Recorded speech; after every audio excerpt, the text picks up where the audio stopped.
Hello मेरे प्यारे दोस्तों, नमस्कार। स्वागत है आपका अपने YouTube channel PCM by Pradeep sir में। तो आज हम स्टार्ट करने वाले हैं बहुत ही मोस्ट इंपॉर्टेंट टॉपिक्स, जो कि करीबन अब तुम्हारे यहाँ पर 20 से 25 नंबर पूरे कंप्लीट हो जाएंगे। तो आज चुंबकीय क्षेत्र और चुंबकीय से रिलेटेड जितने भी टॉपिक्स हैं हम सारे के सारे ख़त्म कर देंगे।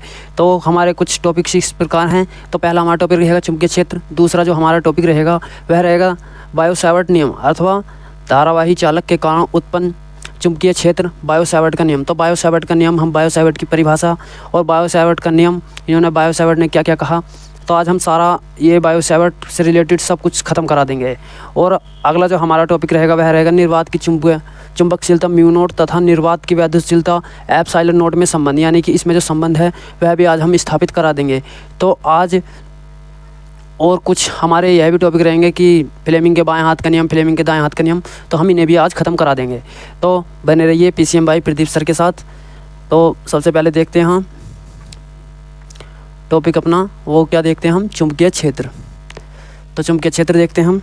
तो हमारा चुंबकीय क्षेत्र के अंतर्गत चुंबकीय क्षेत्र, तो चुंबकीय क्षेत्र क्या होता है हमारा, तो किसी भी चुंबक के चारों ओर का वह क्षेत्र जिसमें किसी चुंबकीय सुई एक बल आरोपित करती है, जिसके कारण वह घूमकर एक निश्चित दिशा में ठहरती है। यानी कि निश्चित दिशा, एक नॉर्थ और एक साउथ, यानी कि उत्तरी ध्रुव और दक्षिणी ध्रुव जिस दिशा में ठहरती है, तो उसे क्या कहते हैं, हम चुंबकीय क्षेत्र कहते हैं।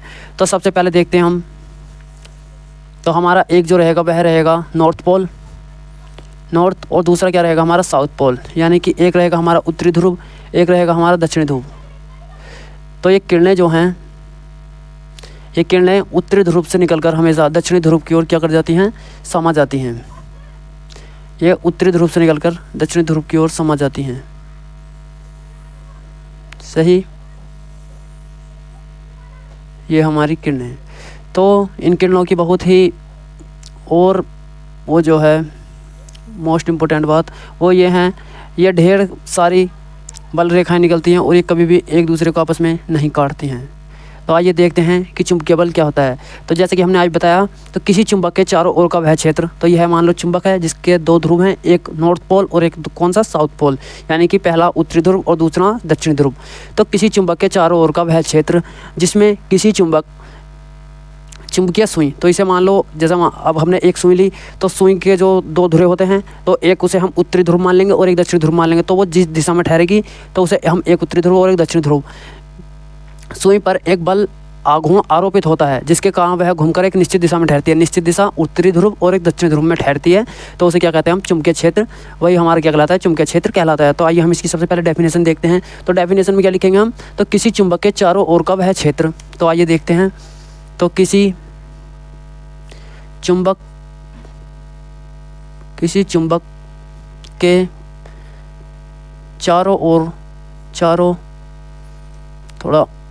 चारों ओर का वह क्षेत्र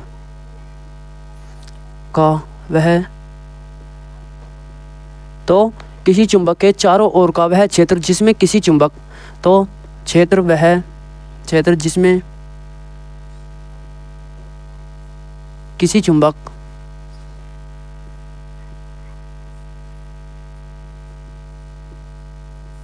तो किसी चुंबक के चारों ओर का वह क्षेत्र जिसमें किसी चुंबकीय सुई, तो क्या कर लेंगे हम, किसी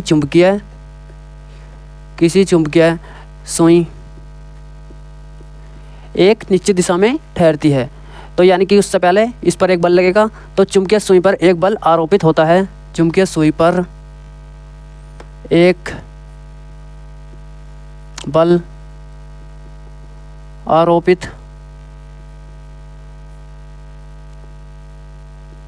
होता है। तो चुंबकीय सुई पर एक बल आरोपित होता है, जिसके कारण वह एक निश्चित दिशा में ठहरती है। तो जिसके कारण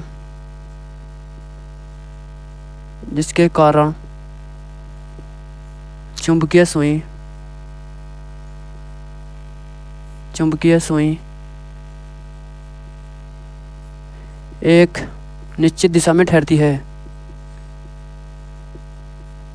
निश्चित दिशा में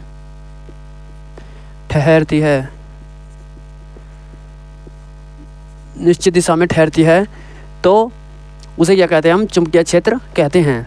तो उसे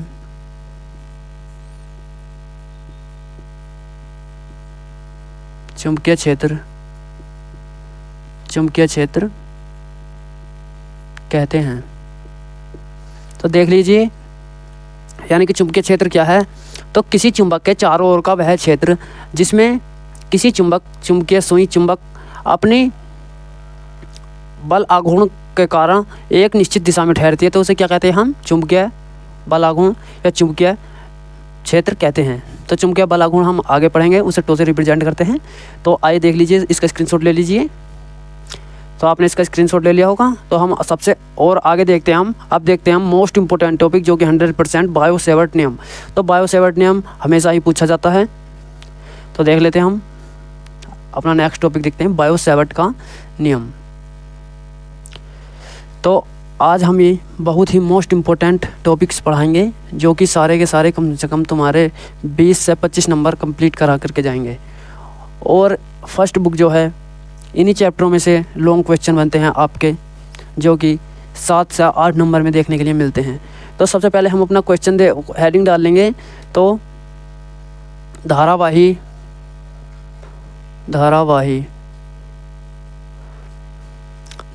चालक के कारण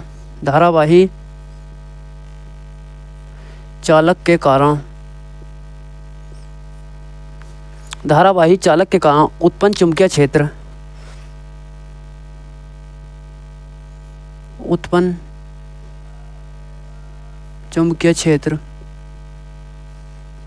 क्षेत्र बायो-सेवर्ट का नियम।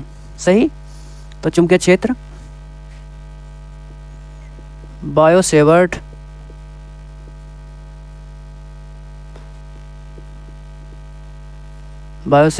नियम। तो आपको क्या लगता है, ये बायो-सेवर्ट एक ही व्यक्ति है? तो नहीं, ये बायो और सेवर्ट यानी कि ये दो व्यक्ति हैं, यानी कि दोनों भाई थे। तो इन दोनों ने एक नियम दिया जिसे हम बायो-सेवर्ट यानी कि एक ही नाम से रिप्रेजेंट कर लेते हैं, बायो-सेवर्ट नियम। तो आपको वैसे भी लग रहा होगा कि एक ही नाम है, लेकिन ये नहीं, ये दो नाम हैं, बायो और सेवर्ट। तो ये दो भाई थे, तो जिन्होंने इसकी खोज करी थी। तो आइए सबसे पहले हम इसका चित्र देख लेते हैं। तो हमारा क्या होगा, तो एक धारावाही चालक, तो एक धारावाही हमारी कुंडली हो जाएगी ये, जिसकी लंबाई क्या हो जाएगी हमारी L। तो जिसकी लंबाई क्या हो जाएगी हमारी L। और यहाँ से हम कोई पॉइंट, यहाँ पर क्या पॉइंट मान लेते हैं हम? पॉइंट O मान लेते हैं। यहाँ पर हमारा एंगल कितना के डिग्री का हो जाएगा? 90 डिग्री का हमारा एंगल मिल जाएगा, जो थीटा। और यहाँ से यहाँ पर हमारा कोई बिंदु P होगा, और यहाँ पर से इस बिंदु से और इस बिंदु तक की दूरी कितनी हो जाएगी हमारी R। और इस बिंदु का नाम रखेंगे हम कितना? डेल्टा L, यानी कि हमने एक छोटी सी दूरी ले ली। सही। तो हमारी जो धारा बहेगी, तो वो बहेगी नीचे से ऊपर की ओर। तो ये क्या हो जाएगा? धारावाही क्या हो जाएगा हमारा? तार अथवा चालक। तो चालक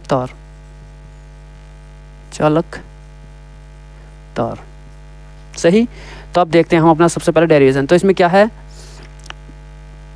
तो जब किसी चालक तार में धारा प्रवाहित करते हैं, तो यानी कि सबसे पहले जब हम इस चालक तार में धारा प्रवाहित करते हैं, तो उसके चारों ओर एक चुंबकीय क्षेत्र उत्पन्न हो जाता है। तो जैसे कि चुंबकीय क्षेत्र यानी कि चुंबक के चारों ओर क्षेत्र उत्पन्न हो जाता था, वैसे ही इस चुंबकीय तार के और चारों ओर क्षेत्र उत्पन्न हो जाता है।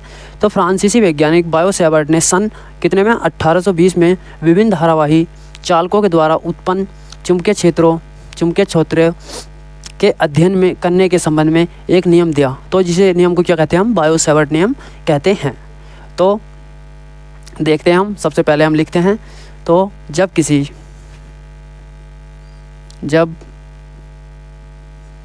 तो आप भी मेरे साथ ही उतारते रहिएगा, और बाद में जिस टाइम पे इसे रफ़ किया जाए, तो आप उस टाइम पे इसे रिवीजन कर लीजिएगा। आपको उतारने का पूरा मौका दिया जाएगा, इसमें कोई वो नहीं रहेगी। तो किसी चालक तार में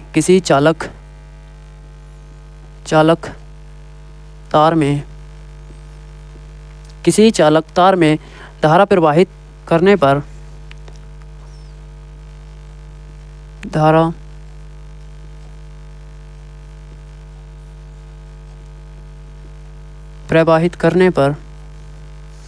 धारा प्रवाहित करने पर उसके चारों ओर चुंबकीय क्षेत्र उत्पन्न हो जाता है। तो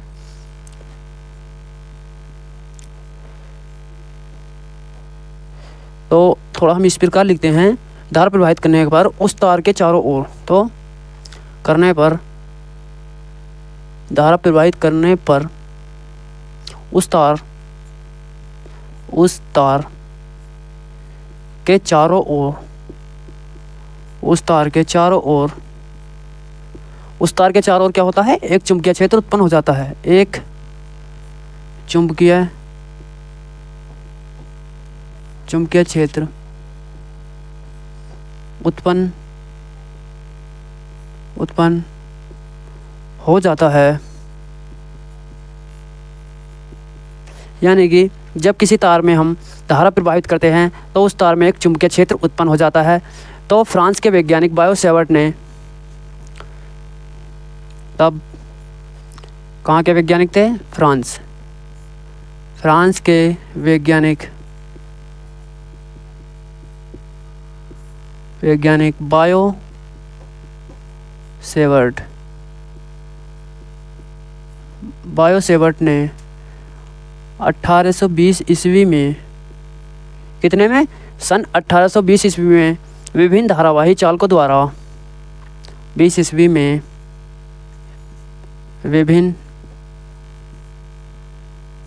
विभिन्न धारावाही चालकों द्वारा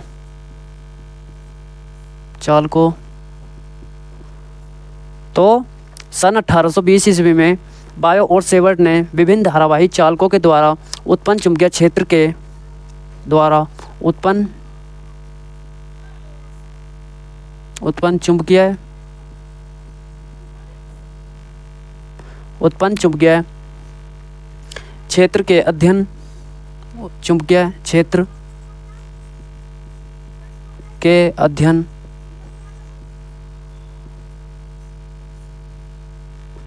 क्षेत्र के अध्ययन करने के संबंध में एक नियम दिया। अध्ययन करने के संबंध में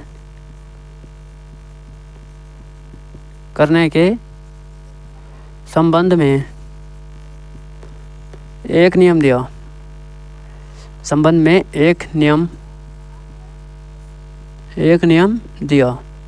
जिसे क्या कहते हैं हम, बायो सेवर्ट नियम कहते हैं। नियम दिया जिसे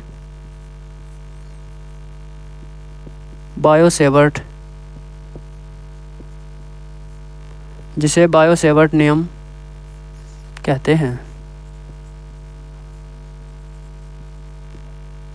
तो सही। तो जब किसी चालक तार में धारा प्रवाहित करने पर उस तार के चारों ओर एक चुंबकीय क्षेत्र उत्पन्न हो जाता है। तो यानी कि हमारा कोई जब तार है, तो जब हम इस तार में धारा आई प्रवाहित करेंगे तो क्या कर देते हैं हम, यहाँ पर धारा आई। तो जब हम इस चालक तार में कोई धारा प्रवाहित करते हैं तो उसके तार के चारों ओर एक चुंबकीय क्षेत्र उत्पन्न हो जाता है। तो इसी के संबंध में तब फ्रांस के वैज्ञानिक बायो सेवर्ट ने 1820 ईस्वी में विभिन्न धारावाही चालकों द्वारा उत्पन्न चुंबकीय क्षेत्र के अध्ययन करने के संबंध में एक नियम दिया, जिसे हम क्या कहते हैं, बायो सेवर्ट नियम कहते हैं। तो आइए और आगे देखते हैं हम। तो अब हम इसका क्या देखते हैं, प्रूफ। तो प्रूफ देखते हैं। तो आप इसका स्क्रीनशॉट ले लीजिए, देख लीजिए। तो अब हम देखते हैं। तो चुंबकीय क्षेत्र में किसी बिंदु P पर, तो यानी कि हम अब कोई चुंबकीय क्षेत्र अपना कोई पॉइंट P मान लेते हैं। अब हम इसे प्रूव करते हैं। तो आइए लिखते हैं हम। तो चुंबकीय क्षेत्र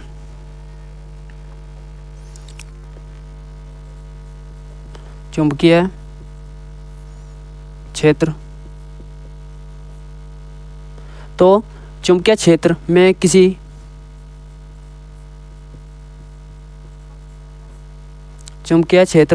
बिंदु P पर,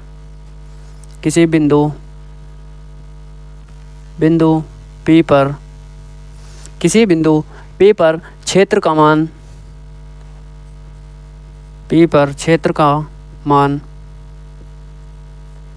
का मान कितना है, डेल्टा B, यानी कि डेल्टा B है।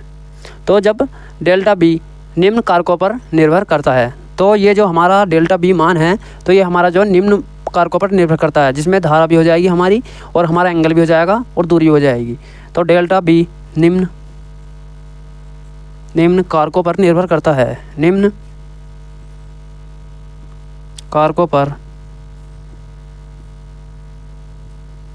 निर्भर करता है।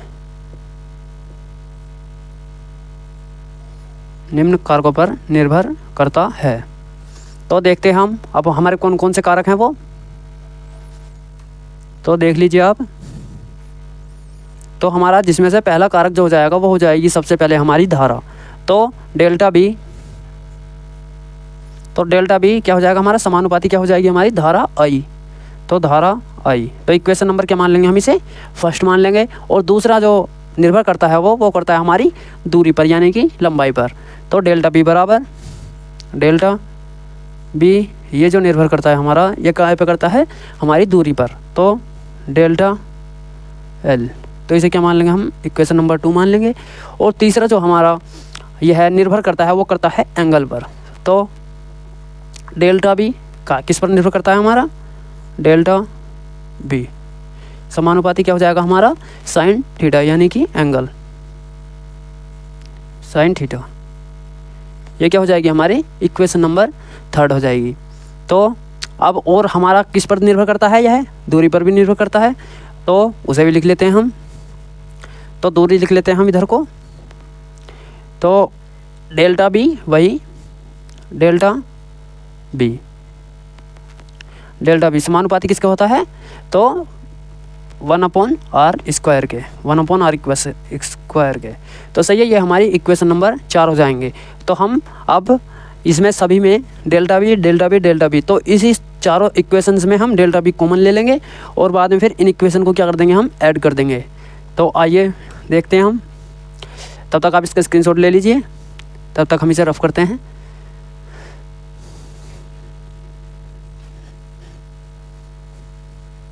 तो ये हमारा बहुत ही मोस्ट इम्पोर्टेंट टॉपिक है, आप इसे देख करके ज़रूर जाइएगा और 100% इसे याद कर करके जाइएगा। ये हमेशा ही हमें देखने के लिए मिलता है। तो अब क्या करते हैं हम, समीकरण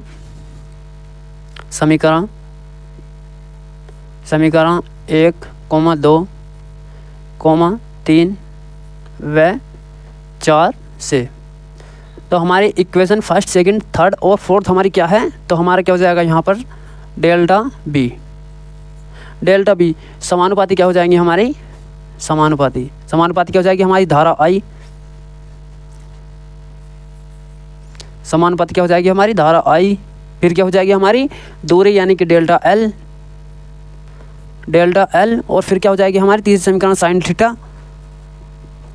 साइन थीटा, और बाद में चौथी क्या हो जाएगी हमारी 1/r²। तो r², सही। तो और आगे देखते हैं हम, अब हमारा जो इसका जो वो कांस्टेंट जो आ जाएगा वो आ जाएगा चुंबकीय क्षेत्र के लिए μ0 क्या हो जाएगा 4π। तो अब हमारा जो फाइनल इक्वेशन जो आ जाएगी हमारी जाएगी डेल्टा बी बराबर क्या जाएगा हमारा μ0, क्या जाएगा हमारा μ0 में क्या हो जाएगा 4π, और सारा का सारा क्या लिख देंगे हम, इस इक्वेशन को लिख देंगे। तो इनटू में क्या लिख देंगे हम, आई डेल्टा एल, क्या लिखेंगे हम, डेल्टा एल साइन थीटा में क्या हो जाएगा हमारा r²। तो ये क्या हो जाएगी हमारी बायो-सैवर्ट नियम, सही। तो जहाँ पर हमारा μ0 4π क्या हो जाएगा हमारा ये नियतांक, तो इसे भी लिख लेते हैं हम।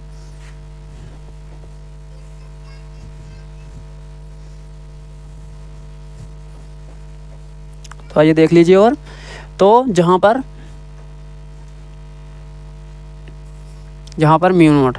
μ0 बराबर क्या हो जाएगी हमारी निर्वात की वैद्युतशीलता। तो निर्वात की वैद्युतशीलता, निर्वात की क्या हो जाएगी हमारी वैद्युतशीलता नहीं सॉरी चुंबकशीलता।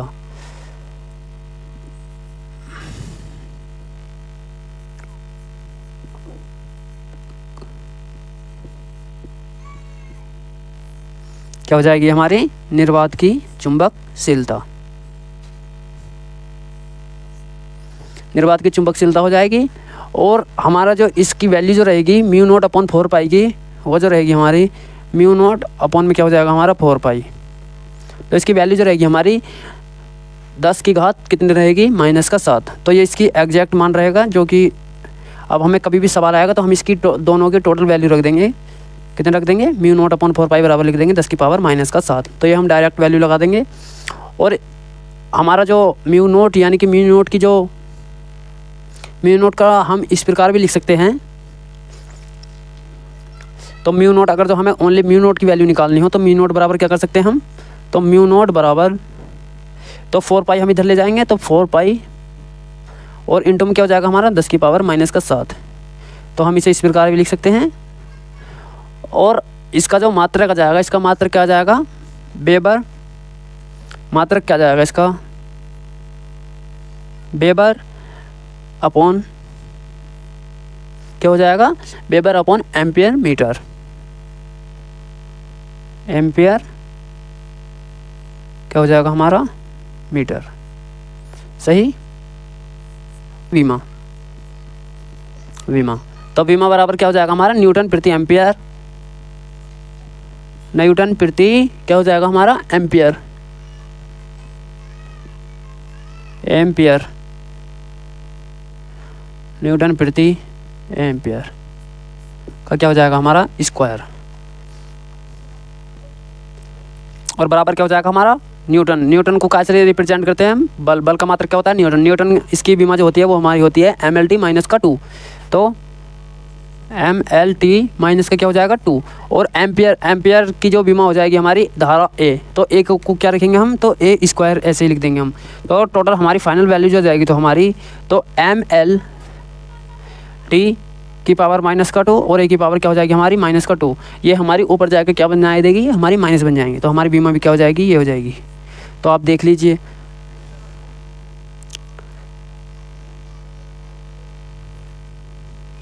तो आपने देख लिया होगा ये। तो अब हम अपना नेक्स्ट टॉपिक जो करते हैं, वह नेक्स्ट टॉपिक देखते हैं हम, निर्वात की चुंबकशीलता μ0 तथा निर्वात की वैद्युतशीलता ε0 में संबंध। तो उसमें हम संबंध स्थापित करेंगे। तो देख लीजिए आप, सबसे पहले इसे उतार लीजिए। यहाँ पर हमारे मोस्ट इम्पोर्टेंट टॉपिक्स हैं सारे के सारे।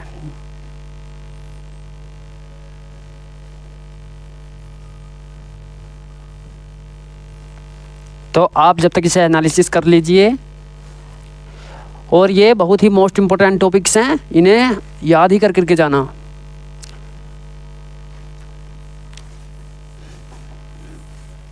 अगला जो टॉपिक रहेगा हमारा वो रहेगा निर्वात की चुंबकशीलता μ0। तो निर्वात की चुंबकशीलता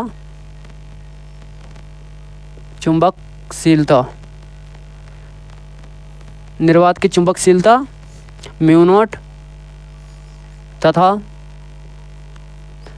दूसरा जो रहेगा हमारा वह रहेगा निर्वात की वैद्युतशीलता ε0। तो निर्वात की वैद्युतशीलता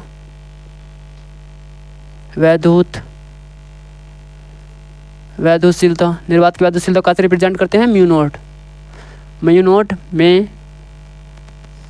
में क्या हो जाएगा हमारा संबंध।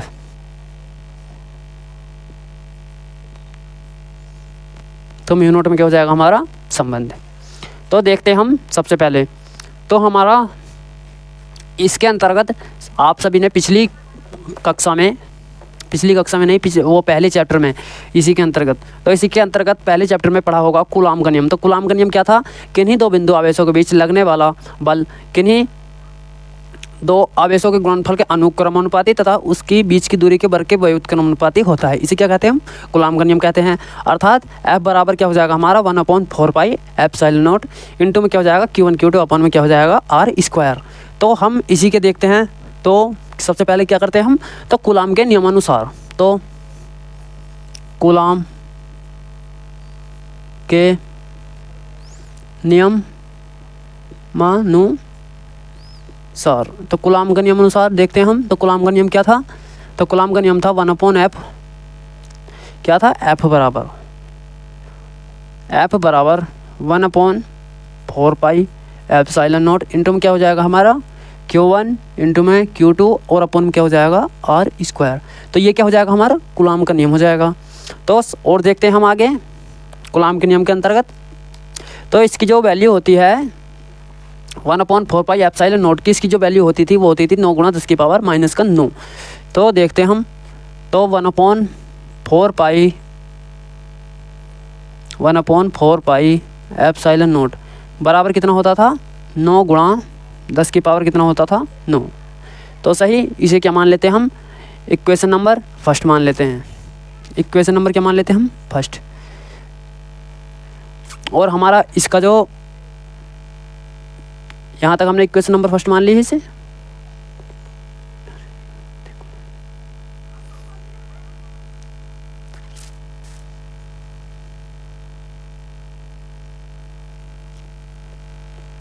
तो और आगे देखते हैं हम। तो अब बायो-सैवर्ट के नियम अनुसार, बायो-सैवर्ट का नियम क्या था हमारा, तो μ0/4 पाई, इससे हमने अभी पीछे ही सिद्ध कराया था। μ0/4 पाई की वैल्यू कितनी होती थी, 10⁻⁻⁷ कूलम।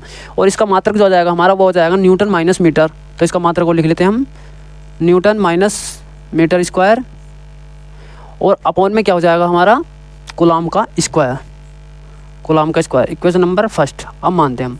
तो ये मात्रक कहाँ से आया, तो मात्रक यहाँ से आया। तो बल का मात्रक कितना होता है हमारा, न्यूटन, और इसमें जो दूरी का मात्रक होता है वो हमारा होता है मीटर स्क्वायर। तो न्यूटन इंटू में क्या हो जाएगा हमारा, मीटर स्क्वायर, और एक कूलम ये रहा और एक कूलम ये रहा, तो हमारा क्या हो गया, कूलम स्क्वायर। तो अब देखते हैं हम बायो-सैवर्ट के नियम अनुसार। तो बायो-सैवर्ट के नियम से, बायो-सैवर्ट के नियम से, बायो-सैवर्ट का नियम क्या था, तो μ0/4 पाई, इसकी जो वैल्यू होती थी हमारी 10⁻⁻⁷, इसकी वैल्यू हमारी 10⁻⁻⁷ होती थी। और इसका मात्रक जो हो जाएगा वो हो जाएगा न्यूटन प्रति एम्पियर का स्क्वायर। तो न्यूटन प्रति एम्पियर का स्क्वायर, और इसे हम क्या मान लेंगे, इक्वेशन नंबर 2 मान लेंगे। तो अब हम देखते हैं इक्वेशन नंबर फर्स्ट और इक्वेशन नंबर 2 को क्या कर देंगे, हम भाग देंगे। तो देख लेते हैं हम सबसे पहले।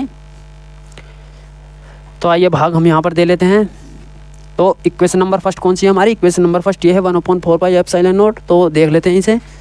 तो 1/4 पाई एप्सिलॉन नॉट अपॉन में क्या हो जाएगा हमारा, μ0 अपॉन में क्या हो जाएगा, 4 पाई। तो μ0 अपॉन में क्या हो जाएगा हमारा, 4 पाई। तो अब हम और इसकी थोड़ा और इसे सोल्व करते हैं और इसकी वैल्यू लिख लेते हैं। तो इसका जो बराबर आ जाएगा वो आ जाएगा 9 × 10⁻⁹, और अपॉन में कितना हो जाएगा, इसका जाएगा 10⁻⁷। सही। अब हमारी जो वैल्यू हो जाएगी, तो ये हमारा 4 पाई, तो यानी कि इसकी मल्टीप्लाई होगी और इसकी क्या होगी हमारी, इसकी मल्टीप्लाई। सही। तो हमारा ये 4 पाई सबसे ऊपर चला जाएगा। तो 4 पाई रोज थोड़ा सही से लगाते हैं, ये ऐसे इस प्रकार, बात वही है, कोई ज़्यादा वो दिक्कत वाली बात नहीं है। तो 4 पाई हमारा ऊपर पहुंच जाएगा, और अपॉन नीचे में क्या हो जाएगा हमारा, 4 पाई μ0 इंटू में क्या हो जाएगा हमारा, एप्सिलॉन नॉट इंटू में क्या हो जाएगा हमारा, μ0। तो बराबर, अब हम इसकी वैल्यू लिख लेते हैं। तो वैल्यू हमारी क्या हो जाएंगी, तो जब हमने इसकी मल्टीप्लाई कर ली और इसकी मल्टीप्लाई कर ली, तो हमारा अब क्या जाएगा, तो 9 गुणा, देखो 9 × 10⁻⁹ है, और ये क्या हमारी 1 × 10⁻⁻⁷, यानी कि 10⁻⁻⁷। तो जब 10⁻7 माइनस का हम ऊपर लेके जाएंगे तो ये क्या बन जाएगा हमारा, 10⁻+7। तो हमारी 10⁻7 और 10⁻9, तो ये हमारी क्या हो जाएंगी, प्लस की 9 की पावर कितनी हो जाएंगी हमारी, 16। तो 9 × 10⁻9 और मल्टीपल में क्या हो जाएगा हमारा, 10 की पावर कितना हो जाएगा, +7। तो ये हमारी नीचे से गई तो हमारे ऊपर हो गई प्लस। तो हमारा इस 4 पाई से 4 पाई कट चुका है।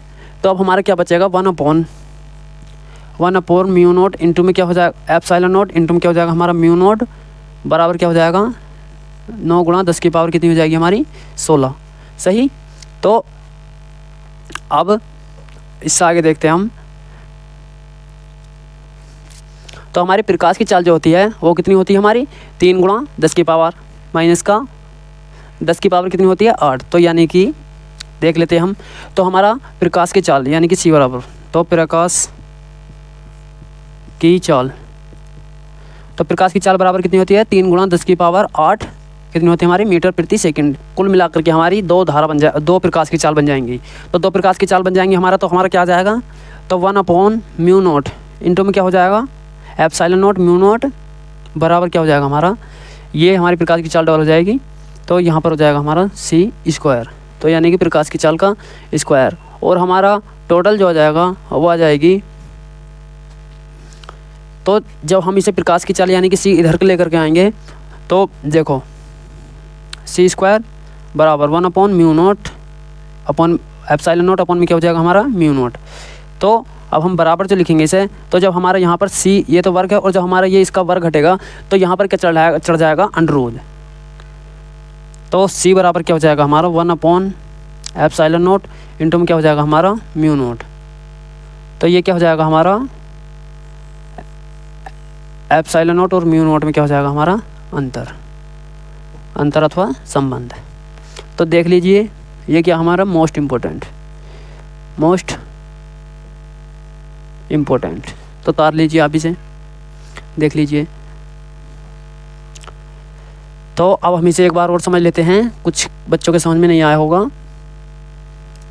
तो निर्वात की चुंबकशीलता μ0 तथा निर्वात की वैद्युतशीलता एप्सिलॉन नॉट में क्या करा है हमने, संबंध स्थापित करा है। तो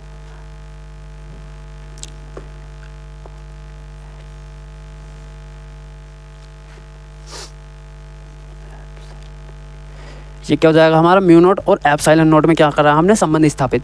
तो देखते हैं हम, तो हमने सबसे पहले क्या करा, तो कूलाम का नियम लगाया। तो कूलाम का नियम क्या था हमारा, तो 1/4 epsilon not Q1 Q2 upon में क्या हो जाएगा हमारा आल स्क्वायर।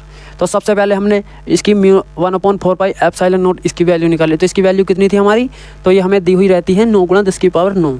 तो 9 × 10⁻9 हो जाएगी। और हमने इसका जो मान निकाले तो इसके मात्रक क्या जाएंगे हमारे, तो Q1 Q2 तो अपॉन में क्या हो जाएगा हमारा कूलाम का स्क्वायर, और ये धार वो यानी कि दूरी r, तो इसे क्या हो जाएगा हमारा मीटर का स्क्वायर। और ये हमारा जो हो जाएगा ये कूलाम स्क्वायर होगा, मीटर स्क्वायर हो गया। और ये हमारा बल जो है, तो जब ये मल्टीप्लाई में आएगा तो हमारी ये r की साइड आ जाएगा, तो ये हो जाएगा न्यूटन माइनस मीटर का स्क्वायर हो जाएगा। तो अब देखते हैं हम नंबर 2, यानी कि ये देखते हैं हम यहाँ पर नंबर फर्स्ट कर देते हैं, यहाँ पर नंबर सेकंड कर देते हैं, यानी कि ये फर्स्ट ये फिर सेकंड।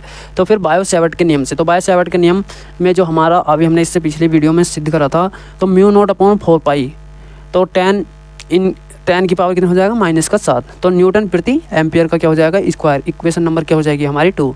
फिर हमने इक्वेशन नंबर फर्स्ट और सेकंड को क्या करा, डिवाइड करा। तो समीकरण 1 व 2 को क्या देने पर, भाग देने पर, तो इक्वेशन नंबर फर्स्ट एंड 2 को भाग देने पर, तो इक्वेशन नंबर फर्स्ट हमने यहाँ तार ली, जैसे कि हम आप यहाँ देख रहे होंगे। तो इक्वेशन नंबर फर्स्ट ऊपर लिख ली और इक्वेशन नंबर सेकंड ये हमने नीचे लिख ली, सही। और हमने फिर इसकी वैल्यू लिख ली, तो 9 × 10⁻9 ऊपर लिख लिया और 10 की पावर -7 क्या लिख लिया हमने, ये नीचे लिख लिया। तो अब देखते हैं हम, तो हमारा इसको इससे मिलाएंगे और इसको इससे मिलाएंगे, तो हमारा ये 4π जो था ये सबसे ऊपर पहुँच गया, μ0 जो हमारा यहाँ पर आ गया। तो जैसा कि आप यहाँ पर देख रहे होंगे, तो 4π ऊपर और 4π/μ0 यानी कि 4π/μ0 और अपॉन में क्या हो जाएगा हमारा ये एप्सिलॉन नॉट और μ0, सही। तो 9 × 10⁻9 ये हमारी 10 की पावर -7 नीचे थी, ऊपर जाके क्या हो जाएगी हमारी +7 हो जाएगी। तो 9 और 7 कितने हो जाएंगे हमारी 16, तो ये क्या हो जाएगी हमारी ये डबल प्रकाश की चाल बन जाएगी। तो इसे क्या मान लिया हमने आगे सी, तो 1/μ0 अपॉन एप्सिलॉन नॉट इंटू में क्या हो जाएगा हमारा μ0। तो सी स्क्वायर यानी कि प्रकाश की चाल का स्क्वायर, जब हमारा ये स्क्वायर हटेगा तो हमारा आगे क्या हो जाएगा एप्सिलॉन नॉट इंटू में क्या हो जाएगा μ0, और इस पर क्या चढ़ जाएगा हमारा अंडर। तो तार लीजिए आप, ये हमारा मोस्ट इंपॉर्टेंट है। आप सभी को यह वीडियो पसंद आए तो वीडियो को लाइक और चैनल को सब्सक्राइब करते रहिए और अपने दोस्तों को भी शेयर करते रहिए। तो और हम अगला टॉपिक जो पढ़ेंगे, तो पढ़ेंगे हम धारावाही वृत्ताकार लूप अथवा कुंडली के केंद्र पर चुंबकीय क्षेत्र, यानी कि हमारी कोई कुंडली होगी उसमें देखेंगे हम अगला अपना टॉपिक।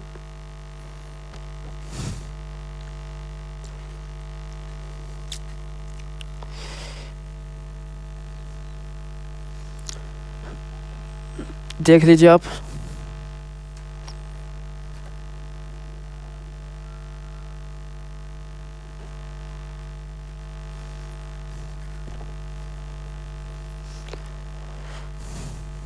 तब तक आप इसे थोड़ा रिवाइज कर लीजिए और एक बार देख लीजिए। अगर आपको यह वीडियो समझ में ना आए तो इसे दोबारा से देखिएगा, पर इसे देखिएगा ज़रूर, क्योंकि ये काफ़ी मोस्ट इम्पोर्टेंट टॉपिक्स हैं जो कि आज की वीडियो में ये कराए जा रहे हैं।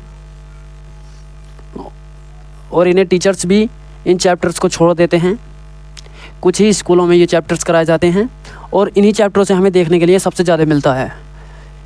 और इन चैप्टरों को ऑनलाइन ट्यूशन में ही कराते हैं, स्कूल में तो छोड़ ही देते हैं ताकि बच्चे ट्यूशन वालों का मुकाबला ना कर सकें। और आप देख ही सकते हैं कि यह किस किस प्रकार हैं। तो अब हम जो अगला टॉपिक जो देखेंगे हम तो वो देखेंगे धारावाही वृत्ताकार लूप अथवा कुंडली के केंद्र पर क्या होगा, हमारा कोई चुंबकीय क्षेत्र होगा। तो देख लेते हैं हम। तो सबसे पहले क्या बनाएंगे हम, क्वेश्चन देखते हैं। तो क्वेश्चन क्या होगा हमारा, धारावाही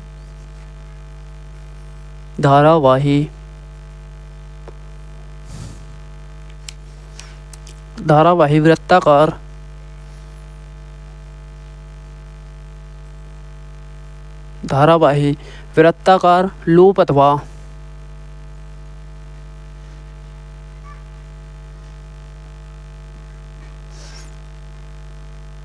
तो धारावाही लूप अथवा क्या होगा, कुंडली के केंद्र पर चुंबकीय क्षेत्र। तो कुंडली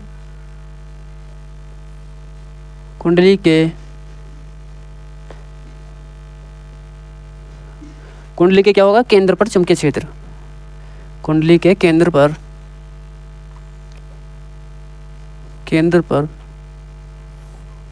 क्या होगा हमारा, चुंबकीय क्षेत्र।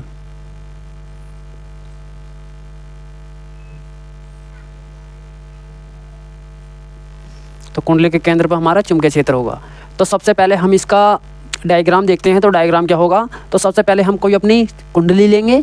तो कुंडली बना लेते हैं हम। तो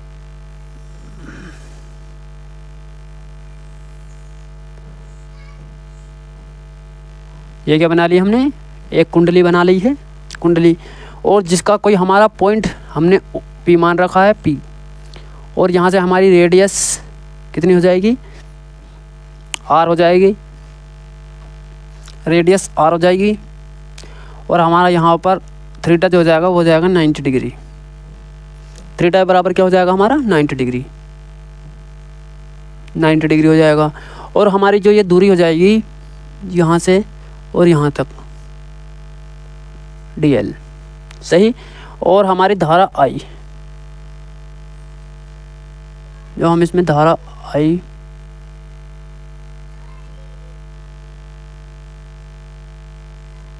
यहाँ पर क्या बह रही है हमारी, धारा I। तो अब हम देखते हैं जब हम इस कुंडली में धारा प्रवाहित करते हैं तो तब हमारा विक्षेपण जो होगा, तो जब देखते हैं हम तो सबसे पहले क्या देखते हैं हम, सबसे पहले हमने क्या माना, तो माना किसी तार में R मीटर की त्रिज्या। तो सबसे पहले क्या देखिए हमने, कैपिटल R मीटर की त्रिज्या जो है उसके रूप में मुड़ा हुआ है। तो कैपिटल R उसके रूप में मुड़ा हुआ है तथा उसमें धारा हमारी I धारा उसमें बह रही है। तो हमने इस प्रकार लूप के केंद्र पर P पर चुंबकीय क्षेत्र B ज्ञात करना है। तो यानी कि हमारा जो यहाँ पर P है, यानी कि इसका केंद्र धारावाही लूप का, तो यहाँ पर हमें क्या करना है, चुंबकीय क्षेत्र B ज्ञात करना है। तो देखते हैं हम सबसे पहले। तो माना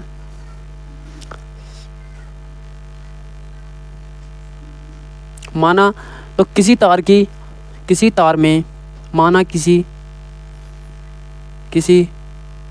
तार में R मीटर, माना किसी तार में R मीटर त्रिज्या के वृत्ताकार R मीटर त्रिज्या के वृत्ताकार लूप के रूप में वृत्ताकार लूप के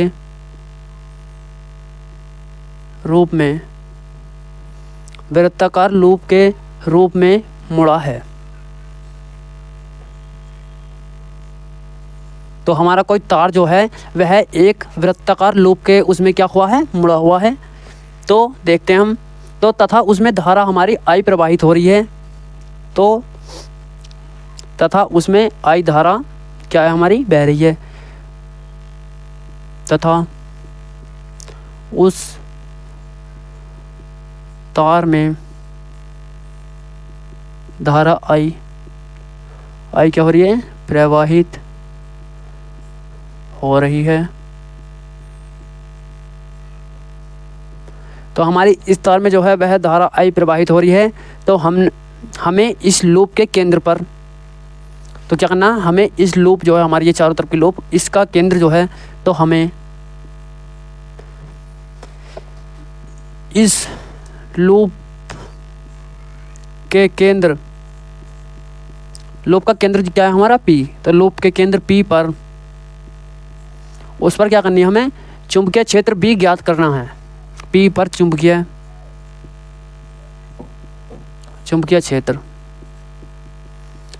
क्षेत्र B क्या करना है, हमें ज्ञात करना है। तो चुंबकीय क्षेत्र B ज्ञात करना है।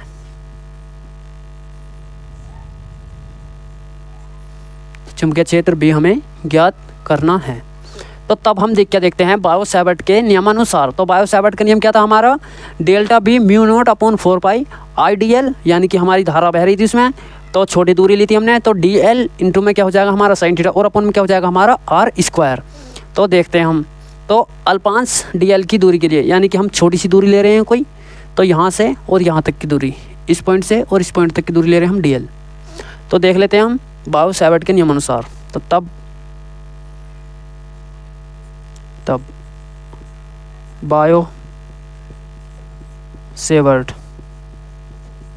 बायो-सैवर्ट के नियमानुसार, तो बायो-सैवर्ट के नियम क्या था हमारा, तो बायो-सैवर्ट के नियम के अनुसार तो हम लेंगे ही। तो सबसे पहले क्या देखते हैं हम, छोटी सी दूरी अल्पांश दूरी, तो अल्पांश DL के कारण चुंबकीय क्षेत्र, तो अल्पांश दूरी जो हमारी, तो लिखते हैं हम इसे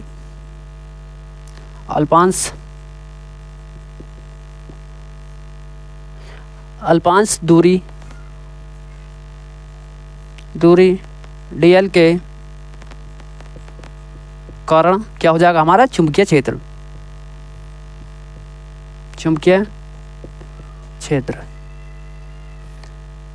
तो अल्पांश दूरी हमारी चुंबकीय क्षेत्र जो हो जाएगा हमारा, वो हो जाएगा DB बराबर म्यू नॉट अपॉन में क्या हो जाएगा 4 पाई, और इंटू में क्या हो जाएगा हमारा I डेल L इंटू में क्या हो जाएगा हमारा साइन थीटा, और अपॉन में क्या हो जाएगा हमारा R स्क्वायर। तो ये हमारी जो छोटी सी दूरी के लिए ये हमारा फॉर्मूला हो जाएगा। तो और आगे देखते हैं हम, तो हमारा यहाँ पर थीटा इक्वल टू बराबर कितना दिया गया है, यहाँ पर 90 डिग्री दिया गया है, तो हम थीटा बराबर 90 डिग्री रखते हैं। और हमारा यहाँ पर R स्क्वायर जो दिया गया है, यानी कि त्रिज्या ये क्या हमारी R जो दी गई है वहाँ पर दी गई है कैपिटल R, तो हम इसे भी रख लेते हैं। तो DB बराबर क्या रखते हैं हम, तो म्यू नॉट 4 पाई हम ऐसे ही रखेंगे, म्यू नॉट अपॉन में क्या हो जाएगा हमारा 4 पाई इंटू में, तो I धारा हमारी I ही है, और दूरी हमारी जो हमारी यहाँ पर डेल L, और यहाँ पर दूरी क्या है हमारी DL दी गई है, तो दूरी क्या हो जाएगी हमारी DL इंटू में क्या हो जाएगा हमारा साइन थीटा बराबर कितना दिया गया है 90 डिग्री, और अपॉन में क्या हो जाएगा ये हमारी धारा I। सही,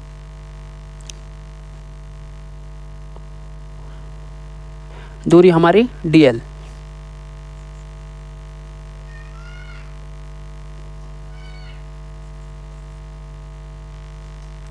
और यहाँ पर भी हम दूरी, चलो इसे डेल L ही लिखने देते हैं, कोई दिक्कत नहीं है, क्योंकि हमने इसके वैल्यू तो यहाँ पर लगाई हुई है। और R स्क्वायर क्या हमारा कैपिटल R का स्क्वायर। तो देख लीजिए आप यहाँ तक,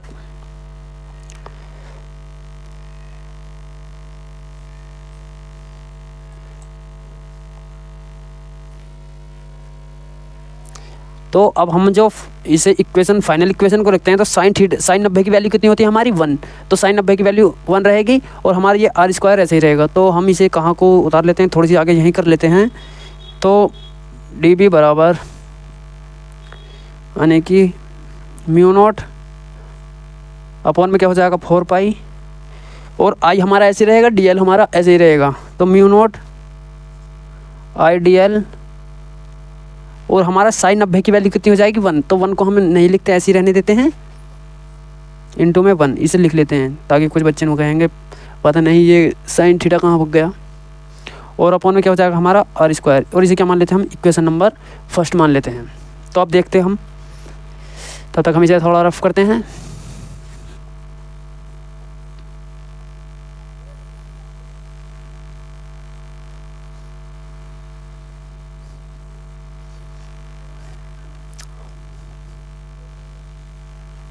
और अगर आपको इसी वीडियो के नोट्स चाहिए तो Telegram channel PCM by Pradeep sir को ज्वाइन कर लेना, और जिसका चैनल का लिंक जो हमें इसी वीडियो का डिस्क्रिप्शन बॉक्स में आपको नीचे मिल जाएगा।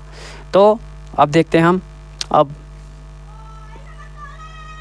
क्या देखते हैं हम, अब देखते हैं हम संपूर्ण कुंडली के कारण चुंबकीय क्षेत्र। तो यानी कि हमारी जो पूरी कुंडली है तो उसके कारण देखते हैं। तो संपूर्ण कुंडली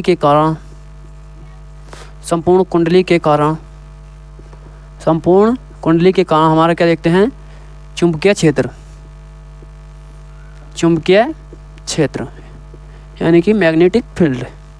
तो वो क्या हो जाएगा हमारा कैपिटल B। तो कैपिटल B बराबर क्या हो जाएगा हमारा dB। तो समाकलन क्या हो जाएगा हमारा dB। तो इक्वेशन नंबर फर्स्ट के अनुसार हम जो है हम इसकी dB की वैल्यू रखेंगे। तो कैपिटल B बराबर, तो dB की वैल्यू क्या थी हमारी, तो म्यू नोट आइडियल, तो mu naught upon 4 pi into में क्या हो जाएगा IDL, और अपॉन में क्या हो जाएगा हमारा R²। तो और इसका क्या हो जाएगा हमारा समाकलन। तो हम इसे भी रफ करते हैं और आगे देखते हैं क्या हो जाएगा हमारा।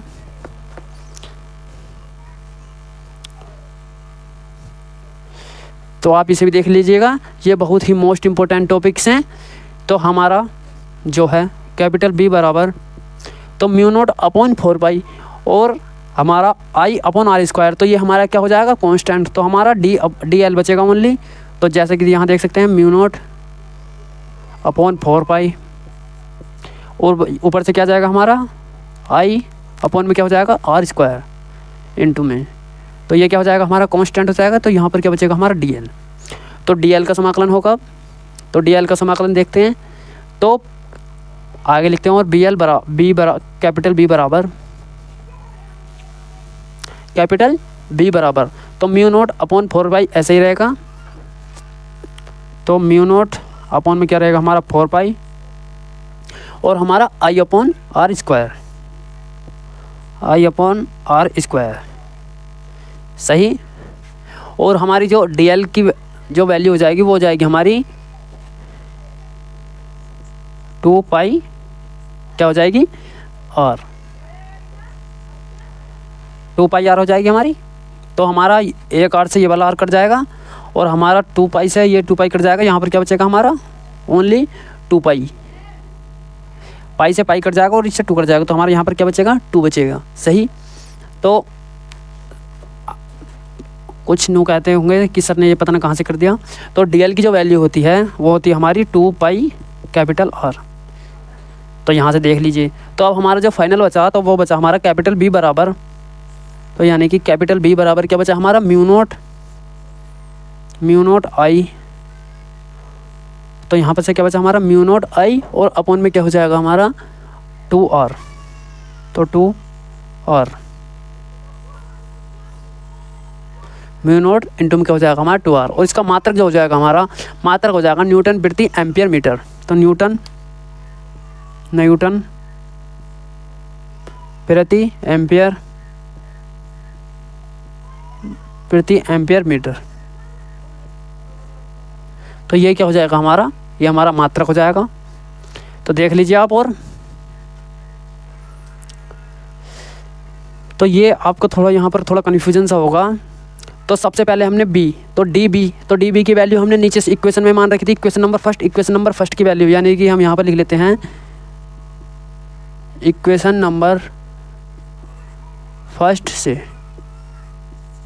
तो इक्वेशन नंबर फर्स्ट से हमने ये वैल्यू रखी। तो हमारा जो कैपिटल B बराबर यह आ जाएगा म्यू नोट इंटू में ये आ जाएगा। तो हमारा म्यू नोट अपॉन 4 पाई और स्मॉल I अपॉन R² क्या हो जाएगा, ये हमारा कांस्टेंट हो जाएगा। और DL बराबर जो होता है हमारा वो होता है DL बराबर क्या होता है यहाँ पर DL बराबर क्या होता है 2 पाई R। तो हमने यहाँ पर DL बराबर 2 पाई R रख दिया। तो हमारी जो वैल्यू निकल के आ जाएगी तो आ जाएगी mu naught upon 4 pi upon में I अपॉन R²। तो ये हमारा ऐसे ही रहेगा। तो यहाँ पर क्या चल रहा है हमारा R² और R² चल रहा है हमारा। तो इस एक R से ये वाला इसका स्क्वायर कट गया और पाई से पाई कट गया और 2 से ये 2 बार कट गया।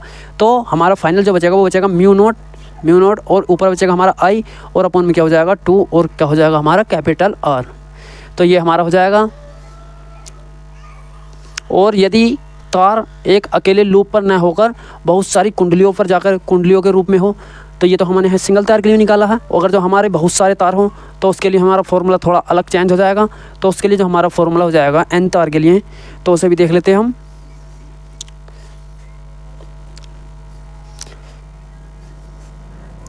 तो n तार के लिए और देख लेते हैं हम। तो यदि तार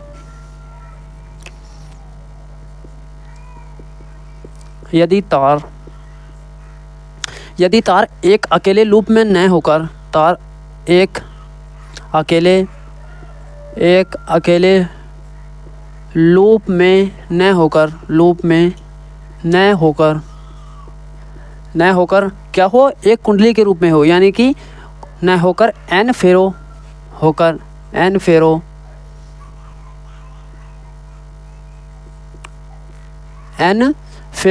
की कुंडली के रूप में हो, n फेरो की कुंडली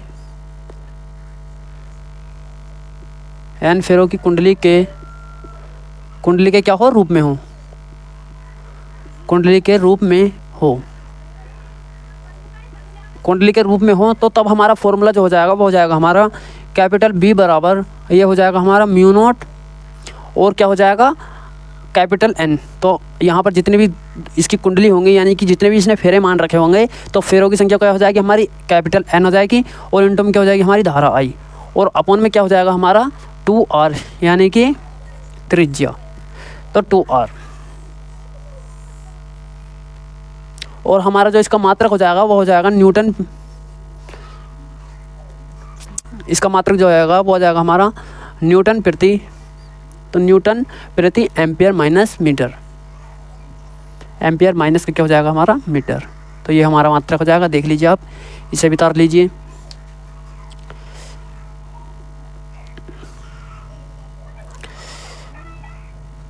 तो मिलते हैं नेक्स्ट वीडियो में, और अगर आप सभी को यह वीडियो पसंद आए तो वीडियो को लाइक और चैनल को सब्सक्राइब करना ना भूलें।